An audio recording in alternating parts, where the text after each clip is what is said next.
नमस्कार, आप देख रहे हैं द न्यूज वर्ल्ड और मैं हूं आपके साथ पूजा। खबरों पर जाने से पहले एक नजर डालते हैं टॉप हेडलाइंस पर।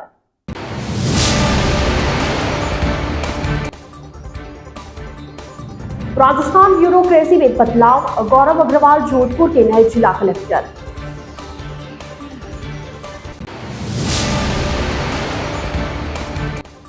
सहायक आचार्य पुस्तकालय अध्यक्ष एवं शारीरिक प्रशिक्षण अनुदेशक परीक्षा कल, रहेगा इंटरनेट सेवा बंद।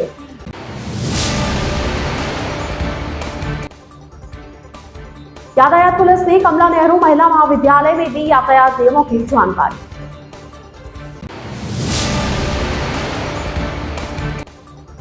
आदेश के बाद नियुक्ति नहीं देने पर हाईकोर्ट ने लिया गंभीर से, अगली सुनवाई 22 को। तो यह थी हेडलाइंस और अब खबरें विस्तार से। प्रदेश में भजनलाल सरकार के मंत्रियों के विभागों में बंटवारे के साथ ही ब्यूरोक्रेसी में भी बड़ा फेरबदल किया गया है। भजनलाल सरकार ने 72 आईएएस और 121 आरएएस अफसर के तबादले किए हैं। यह तबादले मंत्रियों और विधायकों की पसंद के हिसाब से किए गए हैं, जिनमें 36 जिला कलेक्टर बदल दिए गए हैं। वहीं कई बड़े विभागों के मुखिया भी चेंज हुए। भजनलाल सरकार का यह पहला प्रशासनिक फेरबदल है। इसमें आधे से ज्यादा राजस्थान के कलेक्टर और अन्य प्रशासनिक अफसर बदले गए हैं। जोधपुर में भी जिला कलेक्टर बदल दिए गए हैं। अब आईएएस अधिकारी गौरव अग्रवाल जोधपुर के नए जिला कलेक्टर होंगे। वहीं अस्थायी तौर पर मुख्यमंत्री की संयुक्त सचिव लगाई गई सौम्या झा को जिला कलेक्टर टोक लगाया गया है। उनकी जगह अब सीएम के संयुक्त सचिव सिद्धार्थ सिहाग होंगे। इसके अलावा उन जिलों में भी बदलाव किया गया है जिन्हें हाल ही में गहलोत सरकार ने बनाया था। नए जिलों में आईएएस अफसरों के तबादलों के साथ ही आरएएस अफसरों को भी बदल दिया गया है। बताया जा रहा है कि अब जल्द ही पुलिस में बड़े फेरबदल की लिस्ट जारी होने वाली है। राजस्थान लोक सेवा आयोग अजमेर द्वारा रविवार को सहायक आचार्य पुस्तकालय अध्यक्ष एवं शारीरिक प्रशिक्षण अनुदेशक परीक्षा के लिए तृतीय प्रश्न पत्र परीक्षा रविवार दोपहर 12 से 2 बजे तक आयोजित की जाएगी। परीक्षा के दौरान मोबाइल इंटरनेट की सुविधा बंद रहेगी। राजस्थान लोक सेवा आयोग की परीक्षाओं में पेपर लीक की घटनाओं को रोकने के लिए प्रशासन ने यह फैसला लिया है। सहायक आचार्य पुस्तकालय अध्यक्ष और शारीरिक प्रशिक्षण अनुदेशक परीक्षा जोधपुर के साथ ही अजमेर, भरतपुर, बीकानेर, जयपुर, जोधपुर, कोटा और उदयपुर जिला मुख्यालय पर होगी। आदेशानुसार सुबह 11 बजे से दोपहर 2 बजे तक ब्रॉडबैंड लीज लाइन छोड़कर सभी नेटवर्क बंद रखे जाएंगे। इस परीक्षा में पाली में 3576, सिरोही में 1349, जालोर में 3680, बाड़मेर में 6686, जैसलमेर में 1424 परीक्षार्थी सहित कुल 16,715 परीक्षार्थी परीक्षा में हिस्सा लेंगे। 7 तारीख रविवार को आरपीएससी द्वारा कॉलेज लेक्चरशिप का एग्जाम है और जोधपुर में लगभग 78 केंद्रों पर 24,500 के आसपास जो है वो परीक्षार्थी परीक्षा देंगे और परीक्षाएं बहुत फुल प्रूफ सिस्टम से, बहुत तरीके से शांतिपूर्वक और निष्पक्ष जो है वो हो, इसकी जो है वो व्यवस्थाओं के लिए जो निर्देश आए थे आरपीएससी से, उसकी आज ब्रीफिंग की जो है वो तमाम जो हमारे स्टेक होल्डर्स है उनके साथ मीटिंग हुई है और हम लोग ये बहुत तरीके से, बहुत शांतिपूर्वक और बहुत ठोक बजाकर बहुत अच्छे से जो है वो एग्जाम कराएंगे और ऐसे जितने भी अनैतिक जो है वो चीजें आने की संभावना होती है उनसे कैसे निपटा जाए इसके संबंध में ब्रीफिंग हुई। जोधपुर कमिश्नरेट यातायात पुलिस की तरफ से कमला नेहरू महिला महाविद्यालय में आज छात्राओं को यातायात नियमों के संबंध में जानकारी दी गई। 150 से 200 छात्राओं को यातायात पुलिस की तरफ से नियमों के बारे में बताया गया। कॉलेज के प्रिंसिपल संगीता लूंकड़ ने बताया कि छात्राओं को आज यातायात नियमों की जानकारी देकर उन्हें ट्रैफिक नियमों के बारे में समझाया गया। उन्हें बताया गया कि किस तरह वे किसी दुर्घटनाग्रस्त व्यक्ति के जीवन को बचा सकते हैं। खुद हेलमेट पहनने के साथ अपने लोगों को इस बारे में जागरूक करें। उन्होंने बताया कि छात्राओं को यातायात नियमों को लेकर चल रही कई भ्रांतियों को भी दूर किया गया। उन्हें यह भी बताया गया कि लर्निंग लाइसेंस मिलने और गाड़ी पूरी तरह सीखने के बाद ही वाहनों का उपयोग करें। जेब्रा क्रॉसिंग पर लाइन पार करना बताया गया। यदि जेब्रा लाइन ना हो तो वे सड़क किनारे चले ताकि दुर्घटना से खुद का बचाव कर सके।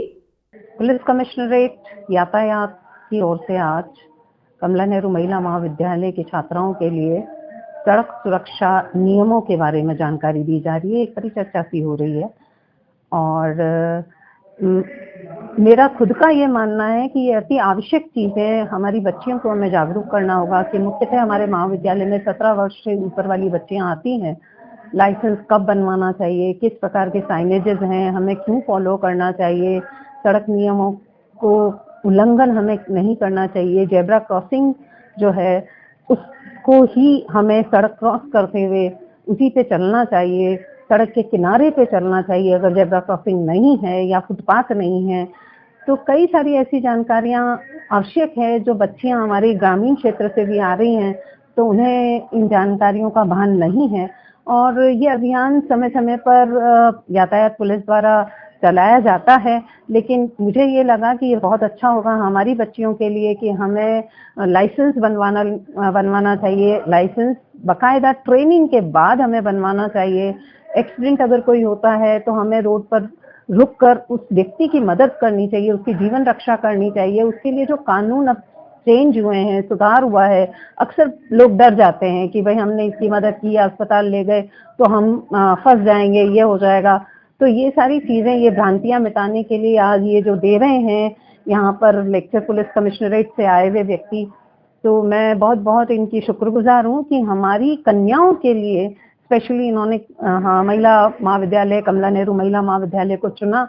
और मैं ये मानती हूँ कि आज 150-200 कन्याएं जो बैठी हैं सामने, ये इन चीज़ों को सुनकर, इनका मनन करके, इनको फॉलो करके अपने परिवार की, अपने फ्रेंड्स की और भी कई लोगों की जानकारी में अभिवृद्धि करेगी और उनकी सड़क सुरक्षा कानून से अवगत करवाएगी उनको, और किस तरह के नियमों को हमें फॉलो करना चाहिए।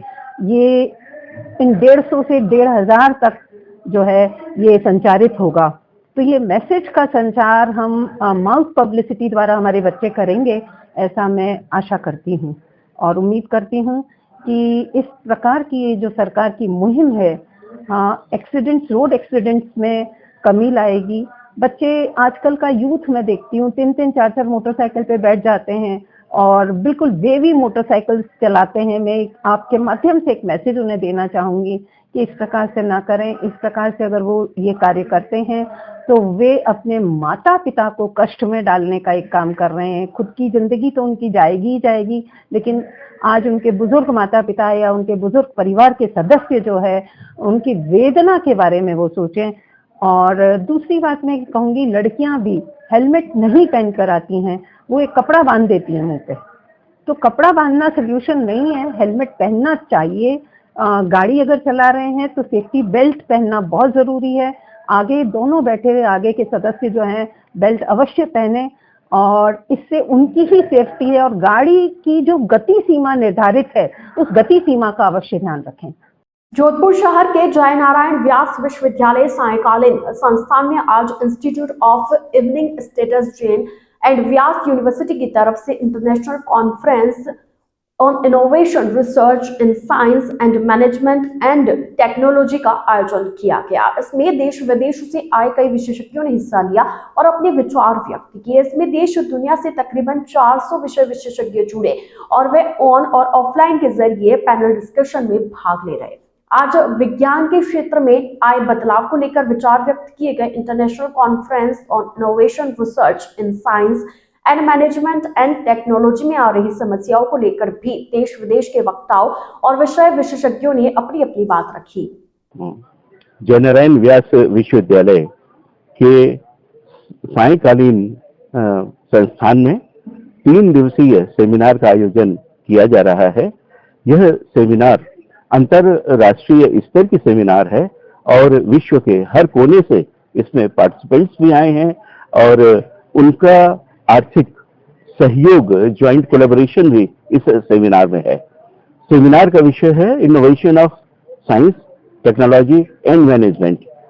विज्ञान के नए क्षेत्रों में जो उपलब्धियां हैं, इसके अलावा विज्ञान की वो चीजें जो टेक्नोलॉजी में कन्वर्ट हो गई हैं एप्लीकेशन के साथ, और मैनेजमेंट की दृष्टि से जो भी चीजें, इनके इंटर रिलेशनशिप, आपसी कोऑर्डिनेशन के बारे में विश्व के सारे विद्वान यहाँ इकट्ठे होकर उस पर विचार विमर्श करेंगे।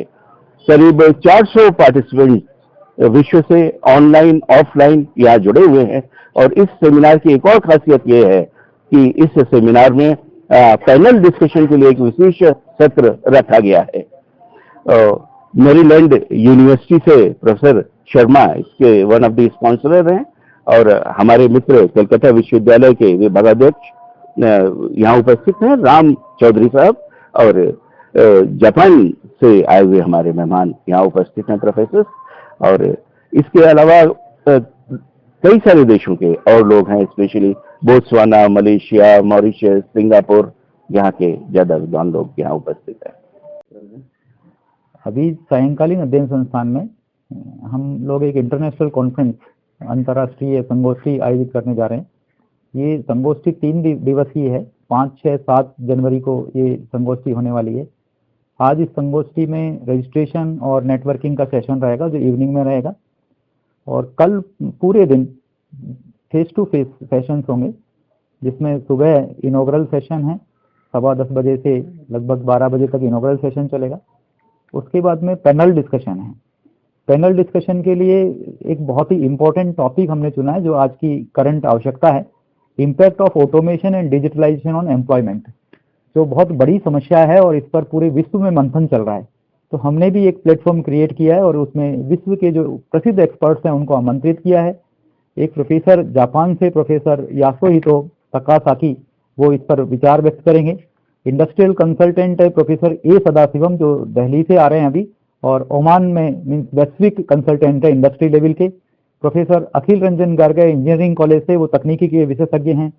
डॉक्टर दिव्या वर्मा दिल्ली यूनिवर्सिटी से, यूनिवर्सिटी स्कूल ऑफ मैनेजमेंट की प्रोफेसर हैं और गुरु नानक यूनिवर्सिटी में वो वर्क कर रही हैं, वो अपने विचार रखेंगी। और इसी के साथ प्रोफेसर शिवा स्वामी जो बोत्सवाना से आए हुए हैं, वो इस विषय पर अपने विचार रखेंगे। प्रोफेसर दिनेश के शर्मा यूएसए से आए हुए हैं, जो हमारे इस कॉन्फ्रेंस के पार्टनर भी हैं, इसमें सहयोगी भी हैं। और ऐसे करके ये 6 पैनलिस्ट मंथन करेंगे और निष्कर्ष निकालेंगे कि वाकई ये समस्या है क्या। जोधपुर के जयनारायण व्यास विश्वविद्यालय की तेजस्विनी कंवर ने इंटर यूनिवर्सिटी बॉक्सिंग में कांस्य पदक जीता। वे अब ऑल इंडिया के लिए क्वालिफाई कर गई है।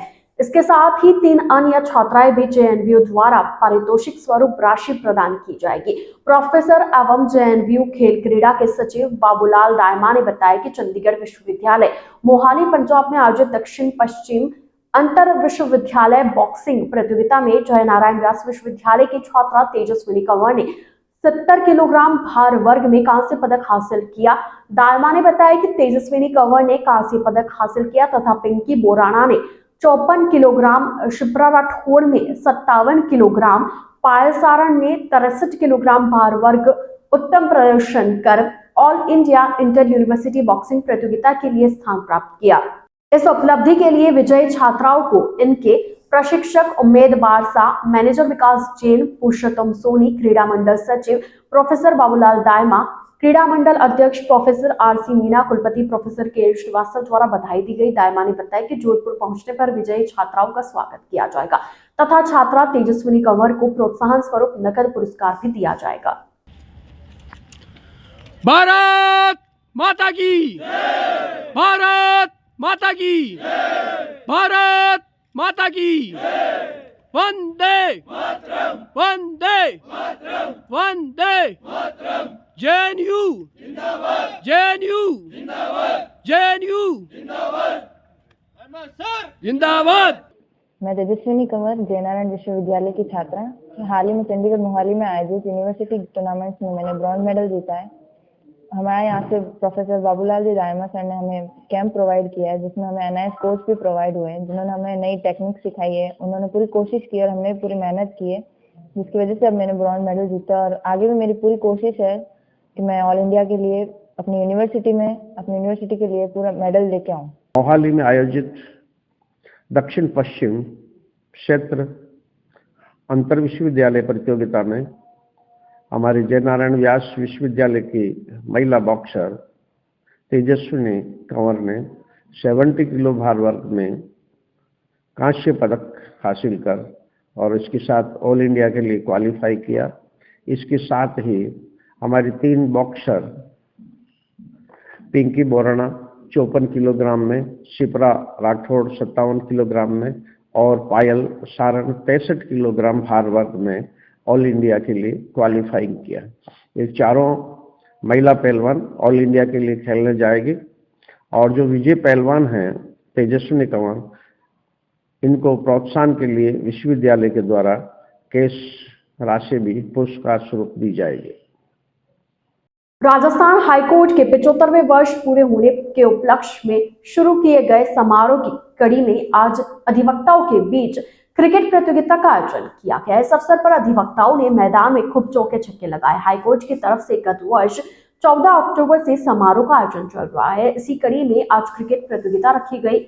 बरकतुल्ला खां स्टेडियम में खेली गई क्रिकेट प्रतियोगिता में कई अधिवक्ताओं ने हिस्सा लिया। इसके लिए कार्यवाहक मुख्य न्यायाधीश मनिंदर सिंह का भी आभार जताया गया। हाईकोर्ट के 75 वर्ष पूर्ण होने को लेकर प्रशंसनीय बताया और कहा गया कि खेल की भावना हर एक मानव के लिए आवश्यक है। खेल प्रभारी ने इसके लिए न्यायाधीशों का आभार जताते हुए उन्हें बधाई दी।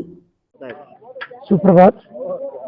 आज जोधपुर की इस पावन भूमि पर राजस्थान उच्च न्यायालय के 75वें वर्ष पूर्ण होने पर जो ये सेलिब्रेशन प्रारंभ किया गया था 14 अक्टूबर को, उसकी कड़ी में इस क्रिकेट मैच का आयोजन किया जा रहा है।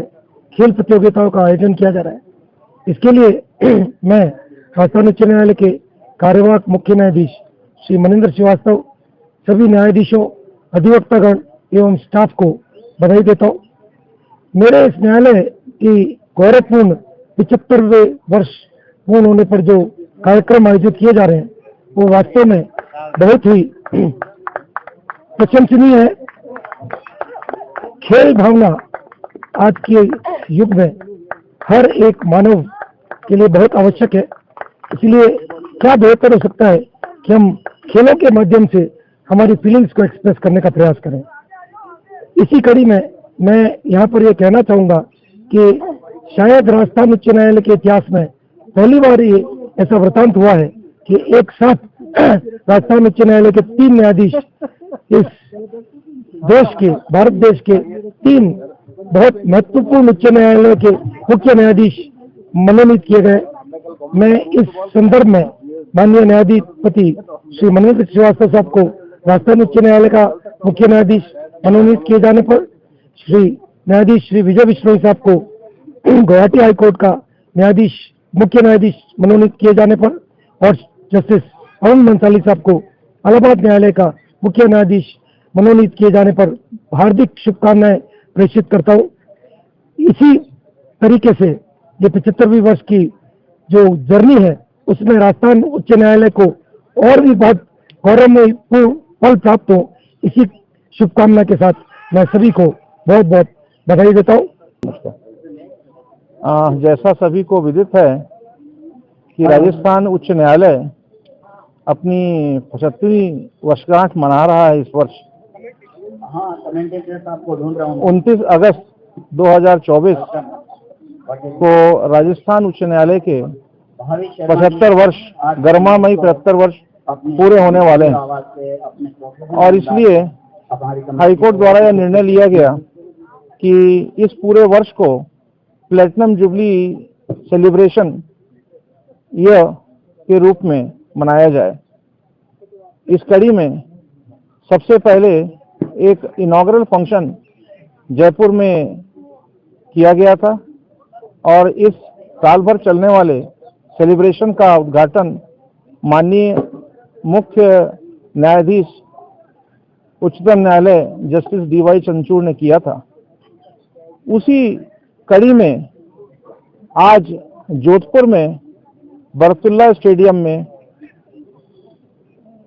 न्यायाधीश 11 और अधिवक्ता 11 के बीच क्रिकेट मैच का आयोजन किया गया है। इस कार्यक्रम में हमारे मुख्य अतिथि के रूप में प्लेटिनम जुबली सेलिब्रेशन की शोभा बढ़ाने के लिए माननीय न्यायाधिपति श्री संदीप मेहता, न्यायाधीश उच्चतम न्यायालय, आज हमारे बीच उपस्थित हैं। इनकी गरिमामयी उपस्थिति में आज इस प्लेटिनम जुबली सेलिब्रेशन की कड़ी में क्रिकेट मैच का आयोजन किया गया है। इस क्रिकेट मैच में मैं माननीय न्यायाधिपति श्री संदीप मेहता जी का हार्दिक स्वागत करता हूं। उन्होंने आज यहां पर इस कार्यक्रम में अपनी गरिमा में उपस्थित देकर इस प्लेटिनम जुबली सेलिब्रेशन को गौरवान्वित किया है, महिमा मंडित किया है।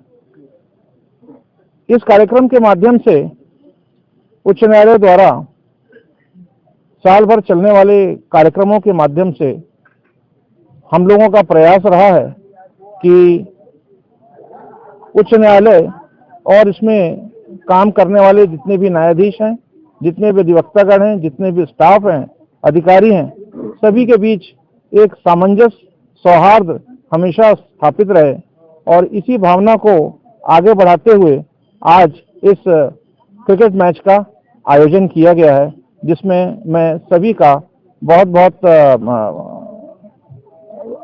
आमंत्रित करता हूं और जितने लोग भी यहाँ पर आज उपस्थित हैं, न्यायाधीशगण जयपुर जोधपुर से आए हुए और जितने भी अधिवक्तागण हैं, अन्य अधिकारीगण हैं, सभी का मैं बहुत बहुत स्वागत करता हूं, अभिनंदन करता हूं। धन्यवाद।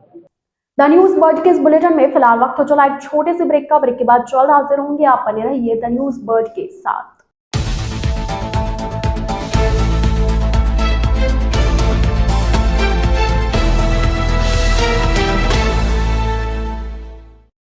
ब्रेक के बाद आपका स्वागत है। जोधपुर के जयनारायण व्यास विश्वविद्यालय परिसर में इन दिनों स्लोगन बोर्ड को लेकर चर्चा हो रही है। इसके लिए आपत्ति जताई जाने लगी है। जेएनयू के छात्र इसका विरोध जताते हुए हटाने की मांग कर रहे हैं। हालांकि अब वहां बोर्डों पर लगे स्लोगनों को हटा दिया गया है। जेएनयू केंद्रीय कार्यालय के सामने बृहस्पति भवन और जेएनयू पुराना परिसर में बोर्ड्स पर इन दिनों लगे स्लोगन को लेकर छात्र आपत्ति जताने लगे। स्लोगन्स में राष्ट्रवाद और जुल्मों का विरोध जैसी बातों को लेकर आपत्ति जताई जाने लगी है। इसके लिए विश्वविद्यालय प्रशासन को अवगत कराने पर अब बोर्ड्स को हटाने के साथ स्लोगन भी हटा दिए गए हैं। जयनारायण व्यास विश्वविद्यालय में जब नाक का सर्वे हुआ था, उस दौरान विश्वविद्यालय सुंदर दिखे, उसके लिए हमने अलग अलग जगह पर महापुरुषों के कुछ स्लोगन लगवाए करे। तो हालांकि इनका सिलेक्शन कैसे हुआ, ये विश्वविद्यालय प्रशासन ने तय किया। एक बोर्ड जो हेड ऑफिस में बृहस्पति भवन के सामने लगा हुआ है, जिसमें मुंशी प्रेमचंद का नाम लिख करके उनका स्लोगन ये बताया गया है कि सांप्रदायिकता को सीधे सामने से आने में शर्म आती है, इसलिए वह राष्ट्रवाद का चोला उड़कर सामने आती है। तो ये किस बातों पर आप ये तय कर सकते हैं कि सांप्रदायिकता राष्ट्रवाद में होती है? और ये जयनारायण व्यास विश्वविद्यालय जेएनयू है, जेएनयू दिल्ली नहीं है कि इस प्रकार के लोग राजस्थान की अपने ये शौर्य वीरों की भूमि और इस प्रकार के लोग हम लोग ये चीज़ें तय नहीं करेंगे। हम लोग राष्ट्रवादी, राजस्थान का प्रत्येक नागरिक तो जन्म से राष्ट्रवादी है, उसको किसी से प्रमाण पत्र लेने की आवश्यकता नहीं। इसी प्रकार एक ओल्ड कैंपस में भी खलील जिब्रान का बोर्ड लिखा हुआ है कि तुम जुल्म के खिलाफ आवाज़ उठाओगे कैसे, तुम्हारे मुँह में निवाला है। और राजस्थान ने क्या कभी जुल्म के खिलाफ आवाज़ नहीं उठाई? वो किस परिप्रेक्ष्य में लिखा गया है, किस कंटेक्स्ट में लिखा गया, विश्वविद्यालय इसका स्पष्टीकरण नहीं दे पाया। तो मैंने कहा कि एक दो दिन में बोर्ड हटवाए जाने चाहिए। तो ओल्ड कैंपस का भी बोर्ड हट चुका है और यहाँ पर आज हेड ऑफिस का भी बोर्ड हट चुका है। इसकी जगह हम लोग किसी उपनिषद या पुराण के कोई अच्छी सी पंक्तियाँ यहाँ पर लिखवाएंगे। जोधपुर शहर के घनश्याम जी मंदिर में इन दिनों श्रीमद् भागवत कथा का आयोजन किया जा रहा है। कथावाचक पंडित विजय दत्त पुरोहित द्वारा किया जा रहा है। यह कथा शहर विधायक अतुल बंसाली की तरफ से अपनी विजय प्राप्ति उपरांत करवाई जा रही है। आनंद धाम भगवान सेवा समिति की तरफ से शहर के घनश्याम जी मंदिर में इन दिनों श्रीमद् भगवत कथा में श्रद्धालुओं द्वारा बढ़ चढ़कर कथा का रसास्वादन किया जा रहा है। आज कथावाचक पंडित विजय दत्त पुरोहित ने श्री कृष्ण के मथुरा प्रसंग को सुनाया और किस तरह श्री कृष्ण ने सेना का सामना किया। गीत संगीतमय कथा ने महिलाओं श्रद्धालुओं को झूमने पर भी मजबूर कर दिया।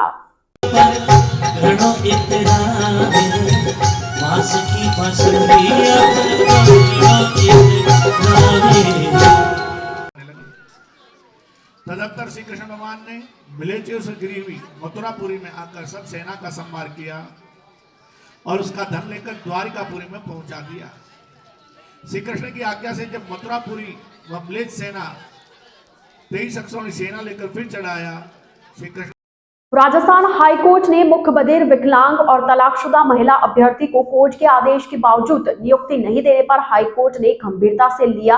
अवमानना याचिका की सुनवाई करते हुए हाईकोर्ट ने कहा कि या तो पालना कर रिपोर्ट पेश कर दे, अन्यथा आयुर्वेद विभाग के निदेशक डॉक्टर आनंद कुमार शर्मा आगामी पेशी पर उपस्थित होकर कारण स्पष्ट करे कि क्यों नहीं उनके विरुद्ध अवमानना कार्रवाई संसद कर दंडित किया जावे। अजमेर निवासी याचिका दीपिका कीर की ओर से अधिवक्ता यशपाल खिलेरी ने पैरवी की। याचिका अन्य पिछड़ा वर्ग, बधिर, विशेष योग्यजन और तलाकशुदा अभ्यर्थी ने आयुर्वेद नर्स कंपाउंडर भर्ती 2021 में अपना आवेदन किया था। चयन प्रक्रिया में भाग लेने के पश्चात आयुर्वेद विभाग ने अंतरिम वरीयता सूची जारी की, लेकिन याचिका का नाम शामिल नहीं होने पर उसने हाईकोर्ट में रीट याचिका पेश की।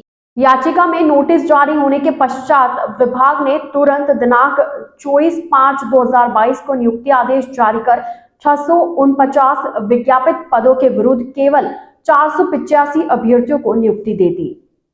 पाली शहर की इंदिरा कॉलोनी निवासी नसरीन पत्नी मोहम्मद यूसुफ ने तेज सर्दी से बचने के लिए कमरे में कोयले की सिंगाड़ी जलाई और अपनी 15 वर्षीय बेटी रेशमा के साथ सो गए। इस दौरान सोने से पहले उन्होंने कमरे का दरवाजा और खिड़की बंद कर दी, जिससे कमरे में धुआं बाहर नहीं निकल पाया और कमरे में कार्बन मोनोऑक्साइड फैल गई और दोनों अचेत हो गई। घर में धुआं देख जब परिजन कमरे में पहुंचे तो दोनों बेहोश स्थिति में थी, जिस पर शुक्रवार देर रात उन्हें बांगड़ अस्पताल ले जाया गया, जहां चिकित्सकों ने उनका उपचार शुरू किया। इसके बाद उनकी स्थिति में सुधार हुआ और अब दोनों की हालत खतरे से बाहर बताई जा रही है। नगर निगम उत्तर की ओर से पूर्व प्रधानमंत्री भारत रत्न अटल बिहारी वाजपेयी की जयंती पर चलाए जा रहे विशेष सफाई अभियान के तहत अंतिम दिन शनिवार को सर्व जनहित एवं विकास सेवा संस्थान के तत्वावधान में वार्ड संख्या 14 उत्तर में स्थित संविधान निर्माता बाबा साहेब अम्बेडकर की प्रतिमा को साफ करते हुए विशेष सफाई अभियान चलाया गया।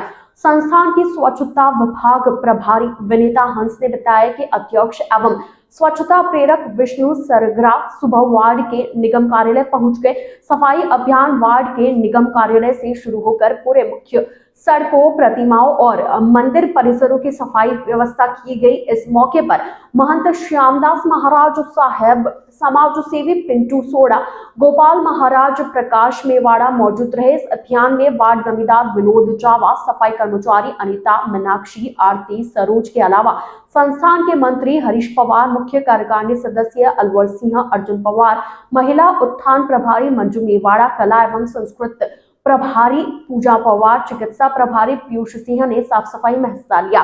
इस दौरान संस्थान के अध्यक्ष विष्णु सरगरा ने कहा कि प्रधानमंत्री नरेंद्र मोदी ने देश को स्वच्छ बनाने का सपना देखा है।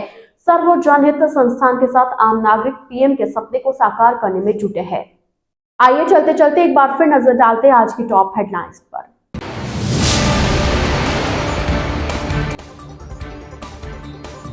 राजस्थान ब्यूरोक्रेसी में बदलाव, गौरव अग्रवाल जोधपुर के नए जिला कलेक्टर।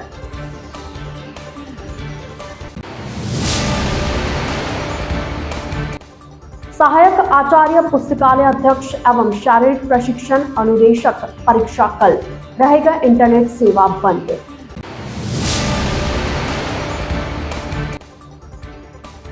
यातायात पुलिस ने कमला नेहरू महिला महाविद्यालय में दी यातायात नियमों की जानकारी।